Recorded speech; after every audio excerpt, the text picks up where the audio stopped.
तो गाइस आज हम बात करेंगे नाइन ड्रैगन कपो का मानवा के चैप्टर नंबर 49 के बारे में। और पिछले चैप्टर में हमने देखा था र्यूकाई जब र्यूएन और जिना के पीछे पड़ा होता है तो जाओगन अपनी जान की बाजी लगा के उन दोनों को वहां से भगवा देता है, लेकिन खुद मारा जाता है और र्यूएन और जिना बसते हुए निकल जाते हैं मकाओ। लेकिन मुझे नहीं लगता कि र्यूकाई उनका पीछा छोड़ने वाला है। लेकिन आज की वीडियो की शुरुआत में हम देखते हैं मेन लैंड यानी कि हांगकांग की मेन पुलिस का सीन। और ये जो बंदा है इसका नाम है जैंग यीशन। ये पब्लिक सिक्योरिटी ब्यूरो का चीफ है और सब कुछ इसके अंडर में ही आता है, यानी कि पूरी की पूरी पुलिस। और इसके आगे खड़ा होता है ली शू जो कि हांगकांग का पुलिस कमिश्नर होता है। ये दोनों उसी बारे में बात कर रहे होते हैं जो पिछली रात को मार काट मची थी, यानी कि वही जो जाओकन ने र्यूकाई के लोगों को मारा था और र्यूकाई ने जाओकन को मार दिया था, वो भी बीच सड़क में। और ये सब कुछ मार काट ये लोग चाहते तो हैंडल कर सकते थे, यानी कि ये पुलिस वाले, लेकिन इन्होंने भी इस चीज को हल्के में लिया और ये काम इस पुलिस कमिश्नर को दिया गया था, क्योंकि ये पुलिस वाले भी नहीं चाहते थे कि कल रात को ही सारा खेल खत्म हो जाए, यानी कि र्यूएन पकड़ा जाए। इसलिए ब्यूरो चीफ कमिश्नर से पूछ रहा होता है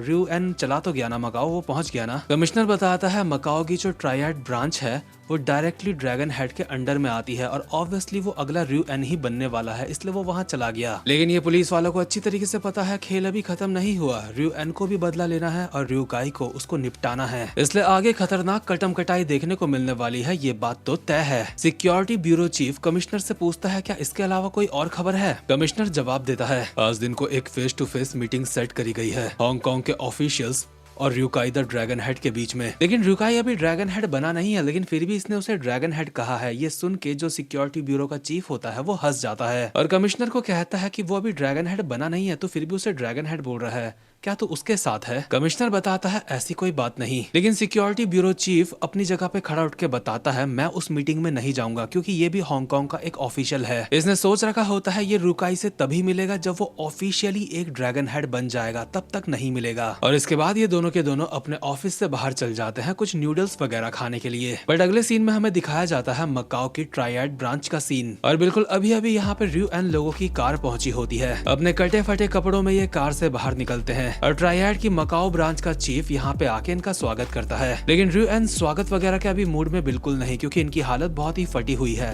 इसलिए वो सीधा इसको अंदर चलने के लिए कहता है। अंदर जाने के बाद नहा धो के अपनी पट्टी वट्टी करने के बाद जब ये थोड़ा सा रिलैक्स होता है तो मकाओ ब्रांच के चीफ को कहता है मुझे लगता है तुम्हें पता होगा हांगकांग में हमारे साथ क्या हुआ है। मकाओ का चीफ कहता है सच में जो हुआ सुन के मुझे बुरा लगा, मैंने बिल्कुल नहीं सोचा था र्यूकाई इस हद तक गुजर जाएगा। लेकिन अगर हम वहाँ के अपने सारे के सारे उन बंदों को इकट्ठा करें जो ड्रैगन हेड से लॉयल हैं, तो हम लोग उनको अच्छी तरीके से रहने दो। मुझे ये बताओ मकाओ में हमारे पास कितनी एक्टिव फोर्सेस हैं जो हमारी मदद कर सकती हैं। ये बात सुन के मकाओ का चीफ हैरान होता है, क्योंकि इसने ऐसा बिल्कुल नहीं सोचा था कि र्यूएन इन्हीं के लोगों का इस्तेमाल करके, यानी कि मकाओ वाले लोगों का इस्तेमाल करके र्यूकाई से फाइट करना चाहता है। लेकिन सच तो यही है।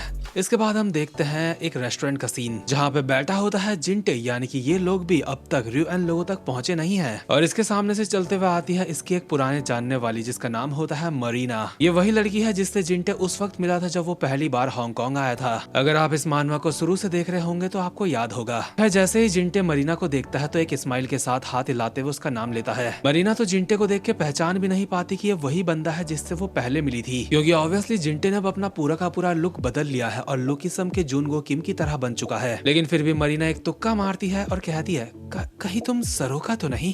सही कहा, मुझ जैसे हैंडसम को भूल पाना बहुत ज्यादा मुश्किल है ना। अरे लेकिन ये तुम्हारे बालों को क्या हुआ, खैर छोड़ो। लेकिन तुम इतना स्माइल करके क्यों बात कर रहे हो, तुम तो ऐसे नहीं थे। यहाँ पे अभी जिंग जाओ यानी कि ट्रायड का ब्रिम भी बैठा होता है जो मरीना को देख के कहता है हे वेनम टोड कैसी हो, काफी समय बाद दिख रही हो। और शायद मरीना को खुद का ये नाम वेनम टोड पसंद नहीं है, इसलिए अजीब सा मुंह बना देती है। लेकिन साथ ही में जिंटे यानी कि सरोका को देख के अपने मन में बोल रही होती है लेकिन सच में इसका ये खुश रहने वाला वर्जन इसके पिछले नेगेटिव वर्जन से काफी ज्यादा अच्छा है। और यार ये देख के तो मुझे भी कहीं ना कहीं ऐसा लग रहा है कि जिंटे धीरे धीरे करके जुनगो किम की तरह बन रहा है। मतलब मैं ये नहीं कह रहा कि ये जुनगो किम होगा, लेकिन धीरे धीरे करके इसकी सारी क्वालिटीज वैसी होती जा रही है। लेट्स सी आगे हमारे लिए इस मानवा में क्या क्या सरप्राइजेस रखे हुए हैं। खैर मरीना यानी कि वेनम टोड को भी पता चल चुका है कि जिंग जाओ ट्रायड का ब्रिम है, जो कि ऑब्वियसली कुछ समय पहले तक इन लोगों का बहुत बड़ा दुश्मन हो सकता था, इसलिए मरीना कहती है खैर जो भी हो मुझे बहुत ज्यादा हैरानी है कि तुम ही ब्रिम हो।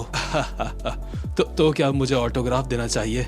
आजकल इस चीज में काफी सारे लोग इंटरेस्टेड हैं। मरीना अपने मन में इसको देख के सोच रही होती है, अब ये इतना ज्यादा चिल बिहेव कर रहा है, लेकिन अभी ये ऐसी सिचुएशन में है कि इसकी गर्दन भी कट सकती थी, लेकिन ऐसा हुआ नहीं, क्योंकि ऑब्वियसली अब ये जिंटे की मदद ही कर रहा है और पहले से भी कर ही रहा था वैसे तो, बस इसने जिंटे से सारा सच बताया नहीं था। मरीना कहती है, खैर मुझे सारी सिचुएशन समझ आ चुकी है, तो बताओ तुमने आगे क्या करने का सोचा है? आगे सोचना क्या है, हम लोग मकाओ जाएंगे और इस भाई की बहन को लेके आएंगे वहाँ से, और क्या। वो तो ठीक है, लेकिन मैं तुम्हारी बात कर रही हूँ, क्योंकि जल्दी ही रियो खानदान जिनको तुम सर्व करते हो उनका डाउनफॉल शुरू हो जाएगा। तो कैसा रहेगा तुम अब ट्रायड को छोड़ दो, इससे तुम्हारा ही फायदा है। वैसे भी तुम्हारा एक भाई है ना जो खो चुका है और तुम्हें उसे ढूंढना है। जिंगजाओ इस बात का कोई जवाब नहीं देता और चिंटे तो अभी सुन रहा होता है कि इसका कोई भाई वगैरह भी है, लेकिन इतने में ही जिंगजाओ का फोन बजता है और ये कॉल होता है रियो एन का। ये कॉल आते ही जिंगजाओ उससे पूछता है, क्या तुम मकाओ सेफली पहुंच चुके हो? रियो एन जिसके कुछ समय पहले जान के लाले पड़े थे, अभी मस्त करके दारू पी रहा होता है और जवाब देता है, हाँ मैं अच्छे से पहुंच चुका हूँ,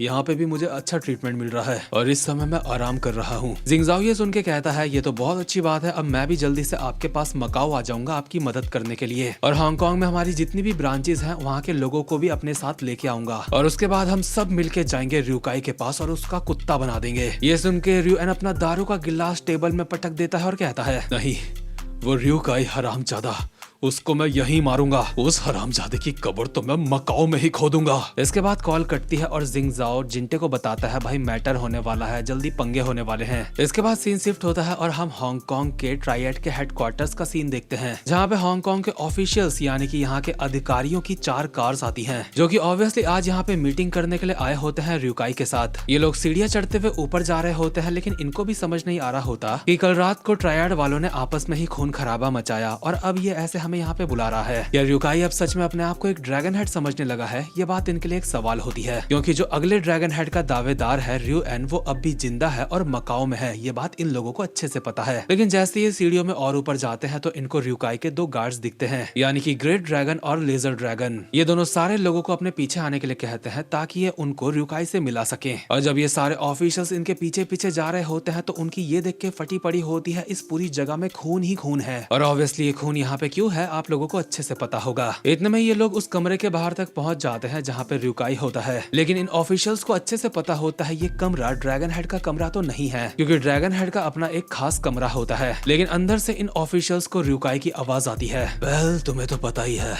ऐसे हालातों की वजह से हम कोई अच्छी जगह नहीं ढूंढ पाए, इसलिए इससे ही काम चलाओ, क्योंकि जब मर्द लोग बहुत ही जरूरी चीज में बात करते हैं तो जगह मायने नहीं रखती। मैंने सही कहा ना? और अभी रियुकाई बैठा होता है उसी बुद्धा की मूर्ति के आगे, जिसके ऊपर पुराने ड्रैगन हेड का खून लगा हुआ है, यानी कि वही जगह जहाँ पे रियुकाई ने अपने बाप को निपटाया था। खैर गाइस, पंगे तो जल्दी होने ही वाले हैं, लेकिन ये चैप्टर यहीं पे खत्म होता है। वीडियो को लाइक और चैनल को सब्सक्राइब जरूर से कर लेना, साथ में बेल आइकन को भी प्रेस कर देना। अब मैं मिलूंगा आपसे अपनी नेक्स्ट वीडियो में, तब तक के लिए गुड बाय।